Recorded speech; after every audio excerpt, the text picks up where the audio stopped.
Hey, hello, Integrated Science. This is Mr. B, and we are continuing on with section 3 now. In our last section, we talked about kind of how we can classify stars based off their different characteristics.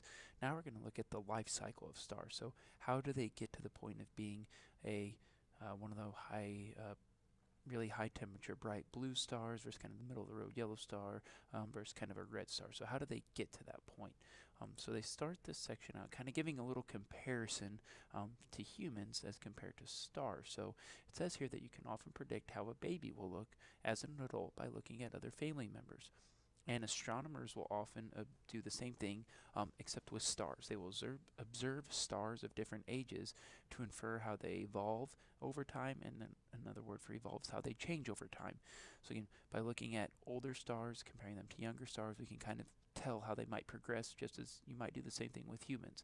Again, looking at this baby over here, looking at the mom, the grandma, you can kind of see possibly how the baby will grow and change and evolve over time, similar to stars. So before we look at how stars change, we have to look at actually how they form first. So this is going to sound a little bit similar to the nebular theory that we learned about in the formation of our own solar system. It has some of the similar terms, but a little bit different. It says a star is formed when a contracting cloud of gas and dust becomes so dense and hot that nuclear fusion begins. Um, and so that's just kind of our key term there. So to kind of explain what all this means, it says a nebula is a large cloud of gas and dust that's spread out over a large volume of space. So again, I would definitely write that down again. Just again, kind of going along with our nebular theory here, so hopefully this isn't too new to us. Some nebulas are glowing clouds lit from within by bright stars. Other nebulas can be cold, dark clouds that block the light from more distant stars beyond the nebulas. It's probably all depending upon what stage the nebula is in to determine whether or not we're going to see the stars or not. Um, the stars will form in the densest regions of the nebula, or the nebulae there for the kind of our plural term there. Um, so that's where they form. I think in the densest region is almost always right at the center. So gravity will pull a nebula's dust and gas into a denser cloud. Again, and as it contracts, it heats up. So again, it starts pulling things inward. Again, it starts pulling things inward. It starts getting larger.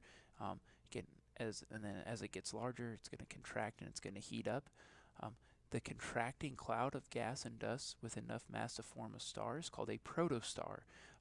So kind of how remember, so a protostar is like the thing before a star. Like if you've maybe heard the word prototype before, again, a prototype is kind of like a rough model of some type of invention or some type of product that someone makes beforehand.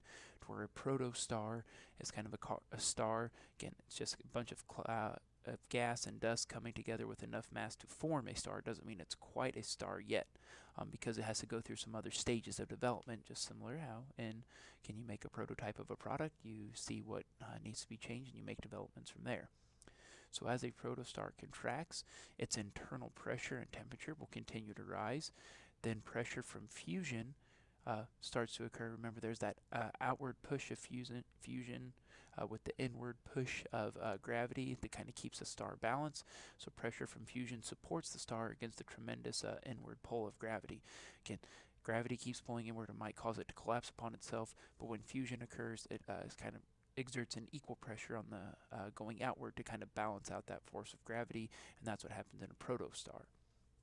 So a group of bright young stars can be seen in the hollowed out center of this Rosette Nebula. So we have a nebula, again, much a cloud of gas and dust, which now we have some stars forming at the center of there. You can see some very bright ones indeed.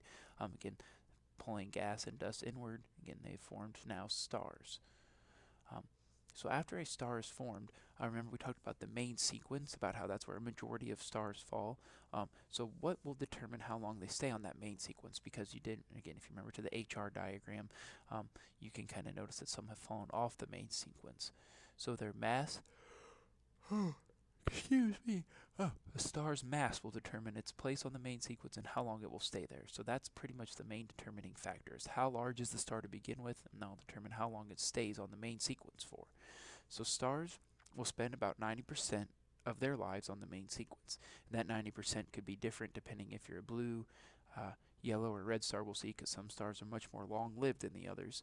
But in all main sequence stars, nuclear fusion is converting hydrogen into helium at a stable rate, again, and there's a balance, an equilibrium between the outward thermal pressure from fusion, again, all that heat that's generated, and gravity's inward pull. Again, gravity's always trying to pull downward to the center. Again, in all those stars, there's a balance between them. And when stars start to kind of crumble and when they start to burn out, when they die, that equilibrium is lost, which we'll see here in a little bit later on. So the amount of gas and dust available when a star forms determines the mass of each young star. So again, if there's a lot of gas and dust available, we're going to have a bigger star. If there's not as much, then we'll have a little bit smaller star. And then if there's not as much, then we'll have an even smaller star. So it's pretty simple. How much material is available at the time, gas and dust, will determine the mass of each young star. So it's not really too difficult there to understand. So again, the most massive stars will have the most stuff present when they are formed. They have large cores and they therefore produce the most energy. Again, the high mass stars become the bluest and the brightest main sequence stars. Remember, bluest ones are the hottest ones. And then they're also brighter, about 300,000 times brighter. Again, that's pretty important there, 300,000 times brighter than our own sun. But being the biggest and the brightest doesn't always have its all the perks because they burn so brightly. They use up their fuel relatively quickly, and they can last only a few million years, which is still a very long time. But you're going to see, kind of compared to some of these other stars, again, a few million years is not really a very long amount of time compared to what our middle of the main sequence star, again, stars similar to our sun, which they fall. Again, those are more the yellow stars. Again, their surface temperature is only about 6,000 Kelvin compared to what was it? I think it's 30,000 Kelvin, which I was mentioned earlier. Again, not mentioned on that slide, just mentioned in a previous video. But the yellow stars, again, have a surface temperature of about 6,000 Kelvin, and they will remain stable on the main sequence for about 10 billion. Again, billion with a B compared with only a few million years. So again, our sun, again, is going to remain relatively stable for a very long time, in about 5 billion more years, we believe. Oh, excuse me. So again, we got time here for our sun compared to some other stars. And then kind of on the smaller end of our main sequence spectrum here, where they're small nebulas, they produce small, cool stars that are very long-lived, even compared to ours. Again, the masses are low, about a tenth of the sun's mass. So you can take the sun, divide it by 10, and you can have a star much smaller than that. Again, falling on that kind of that red main sequence there. The gravitational force is in such low mass stars is just strong enough to create a small core where nuclear fusion takes place. This lower energy production results in red stars. Then those are the coolest of all the visible stars. Again, a red star, again, their surface temperature is about 3,500 Kelvin, just over half of that of our sun. May stay on the main sequence for more than 100 billion years. So again, just because you don't burn as bright, not as big, again, you're going to have a longer life span because you're not going to use up your fuel as quickly. So again, that's it. Yep, I believe for our introduction to the life cycle of our different stars. Let me know if you have any questions.